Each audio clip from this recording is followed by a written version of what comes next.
हजारों साल पहले आर्यावर्त में एक महान राज्य था, हस्तिनापुर। यहीं से शुरू हुई दो भाइयों के बीच ऐसी दुश्मनी जिसने पूरी दुनिया का सबसे बड़ा युद्ध खड़ा कर दिया।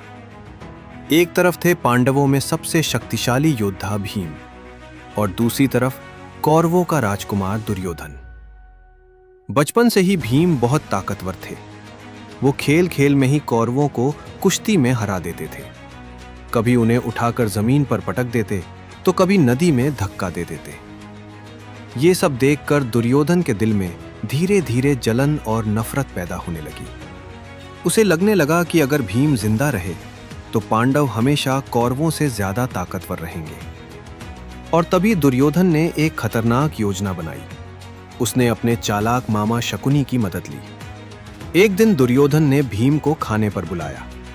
भीम को क्या पता था कि उस खाने में जहर मिला हुआ है।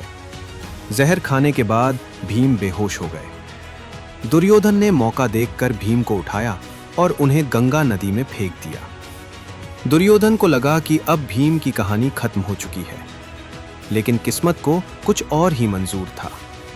भीम नदी के नीचे नागलोक पहुंच गए। वहां सांपों ने उनके शरीर से जहर निकाल दिया।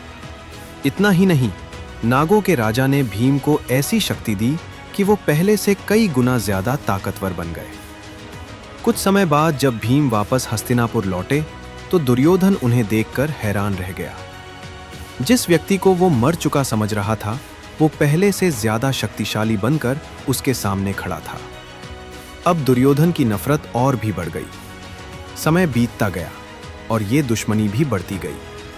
आखिरकार वो दिन आया जब शुरू हुआ इतिहास का सबसे बड़ा युद्ध, कुरुक्षेत्र वॉर। इस युद्ध में कई महान योद्धा मारे गए, लेकिन सबसे बड़ा मुकाबला अभी बाकी था। युद्ध के अंतिम दिन भीम और दुर्योधन आमने सामने खड़े थे। दोनों के हाथ में गदा थी। यह एक भयानक गदा युद्ध था।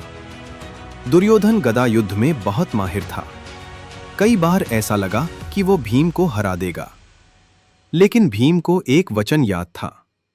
वो वचन जो उन्होंने तब लिया था जब सभा में द्रौपदी का अपमान हुआ था। भीम ने कसम खाई थी कि वह दुर्योधन की जांघ तोड़ेंगे। और फिर सही मौका देखकर भीम ने अपनी पूरी ताकत से गदा घुमाई और दुर्योधन की जांघ पर वार किया। दुर्योधन जमीन पर गिर पड़ा। यही खत्म हुई महाभारत की सबसे बड़ी दुश्मनी। लेकिन इस दुश्मनी ने एक सीख भी दी। अहंकार और ईर्ष्या अंत में हमेशा विनाश ही लाते हैं।